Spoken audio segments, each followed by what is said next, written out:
Pero yung dito, parang alam ko nasa taas. Or yata Pero na yun. wala naman din pinagkaiba if nandito siya Oo. or dito. Kasi ang ito yung in, tas ito out. So parang dito lang din lumalabas yung Same lang hangin. siya, no? So same lang naman siya.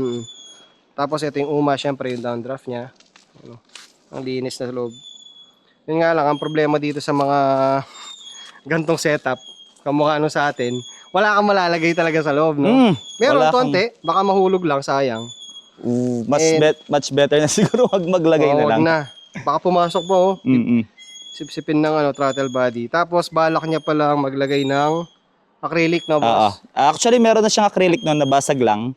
So, replacement ulit ng bago. Tapos hanapan kung paano siya ipipitment fitment ulit tong oil catch para mas malinis ulit tignan. Paano So, ba yun lang yung balak mo? Nakaganon dito. Last time kasi dito yung acrylic niya, tapos dito yung mismo yung oil catch.